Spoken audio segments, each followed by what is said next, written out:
الطعام وتقرأ السلام على من عرفت ومن لم تعرف. That you provide food and greet both those you know and those you do not know. Providing food meaning that you share your food with others. There are so many statements from the Prophet, may God's peace and blessing be upon him, in which he has stressed the importance of sharing food. That food for two should be good for four. Food for four should be good for eight.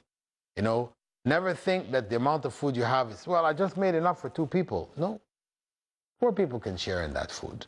So Muslims were encouraged from the very beginning of Islam to share.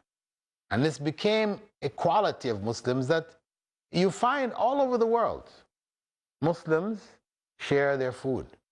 Living in the West, coming from the West, you know, the attitude is quite different.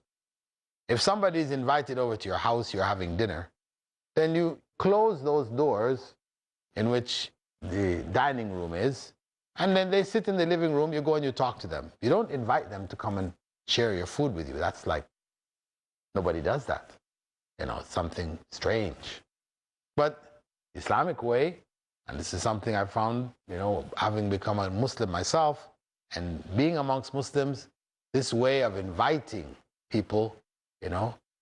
And one of the things I should mention with regards to this habit of sharing food and sharing what you have, I remember during the time after the first Gulf War, when I was involved, I was head of a committee that was engaged in explaining Islam to the American troops before leaving the country. And among them, quite a number of them accepted Islam, about 3,000 plus. And I remember some of them talking about how they would be out on maneuvers with all their gear and everything, walking in the desert. And they would come across a Bedouin there with his tent. And he would call them over. They would come over, you know, wondering what's going on. Is there something? I have to be careful. And, okay, it's nothing. It's the desert, you know. There's nothing else there. Desert of Arabia. They would come and they'd sit down. You tell them, sit down. Then he would heat up tea and he would pass out tea to them. You know, they're all geared up and, you know, could hardly even find room to pick up the cup and drink it. And whatever he had, he would share with them, some bread, whatever, you know. And of course, he has limited supplies, etc. He's living on the desert. But it struck them, you know, how generous people were with what little they had. You know, and I know a number of them who accepted Islam just simply because of that. That had touched them. It had moved them in such a way, you know. Because, as I said, in Western society, people are very much, you know, cut off, closed. Your neighbor, the idea of inviting over your neighbor, you know, to share in food with you, it's not a common practice, you know. It's rare. In some communities, maybe you do find it, but in general, no. I mean, you're living in an apartment building, maybe the people on your right and your left, you have never met them. You know, oftentimes, you even have people who are living alone in the apartment, they die in the apartment. Nobody knows until the smell comes out from under the door. Finally, they call the, you know, fire department. They come break in the door and they take away the man's body. You know, people cut off this issue of sharing, because food, this is a basis for sharing with the community. You're building your relationships with the community. So this is something encouraged strongly in Islam, as the Prophet Muhammad had said, to provide food for others, sharing it with others. And same thing, Eid al-Adha, when we slaughter the animal, giving thanks to Allah, we share that food with others all the time. The end of Ramadan, fasted the whole month of Ramadan, again, we share food, we encourage people, give them food. You know, the idea of sharing all the time, we find that stressed in Islam. The other factor was to greet those you know and those who you don't know. Of course, the issue of greeting, you know, constantly greeting, Assalamu alaikum, wa alaikum salam, this is an obligation in Islam.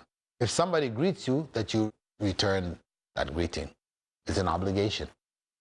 So the idea of greeting is a strongly recommended principle. And this brings good feelings. If you're meeting people, you don't greet them, you just pass by, you ignore them, whatever. You know, this is part of the coldness that tends to come in city life. People who live out in the farms, then where you're not in contact with that many people, when you see a person, naturally you're going to greet them, you know, because you don't see people that often. And so people tend to be more friendly when you step outside of the cities. But inside of the city, you find people will not greet others, not know who their neighbors are, you know. They don't encourage it. It's something not encouraged at all. And if you greet, people find it strange, you know, and so it's very uncomfortable. Whereas in Islam, whether you're in the city, whether you're in the country, people greet. We greet each other all the time. And it's even some Westerners I know have said to me, you know, listen, these people, they're greeting each other continually.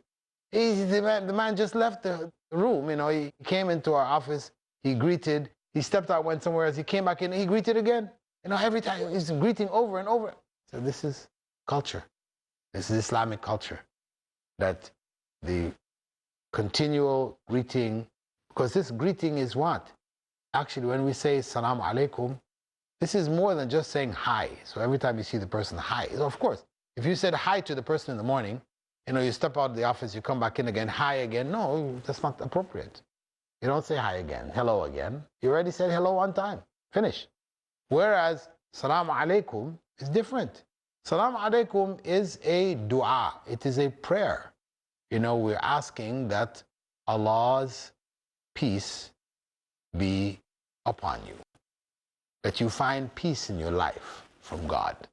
So this is a good prayer, a good reminder, a good greeting. So from the Islamic perspective, we will do it frequently. And the Prophet ﷺ did say that, spread the greetings all around.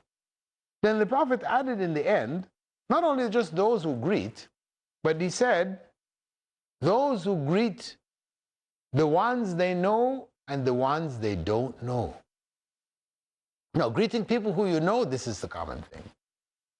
Most people readily greet. But somebody you don't know, maybe you won't greet them. I mean, actually, I've even seen circumstances where a person may come in and they will give greetings to 1, 2, 3, and then there are other people here and they don't give greetings to them. But this is really not from Islam.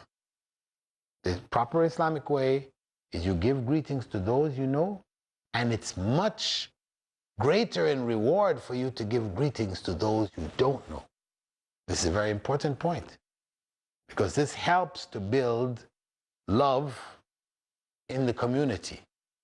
When you make a point of greeting those you don't know, knowing that the reward is far greater than just greeting those who you know.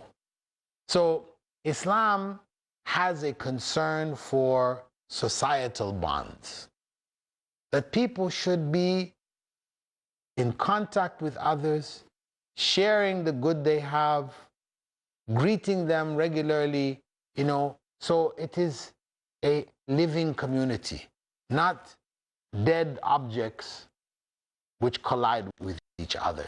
No, we are living, interacting in a positive and a loving way, supporting each other. So the idea of not knowing your neighbor, of living 10, 15, 20 years without ever having even met your neighbor, it's something unthinkable in the Muslim world. And that's the way it should be. We all should know who our neighbors are, who work in the office with us, people who are friends of our families, our parents, all these people. We take time out to meet, to know, to greet all of these people. Because that is the bond which ties the community together.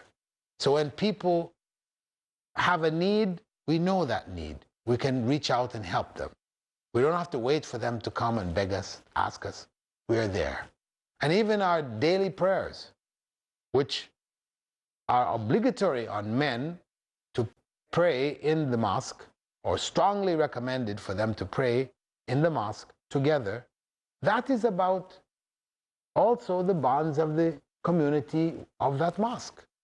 That everybody knows, not only your neighbor, but everybody in that area who comes and prays together there, you know them. So when you see after prayer that the person is sitting, then you go find out. Is everything okay? You're having problems, so and so. So this is the means of also building community bonds, linking people together, where we have a society where love is spread amongst the members of the society. And this is what Islam engenders and promotes. And this is what the Prophet, may God's peace and blessing be upon him, said when he responded to the question, what aspect of Islam is best? It was sharing our food with others, with as many others as we can. The poor, the rich, everybody, sharing our food. And greeting everyone, those who we know, as well as those who we don't know.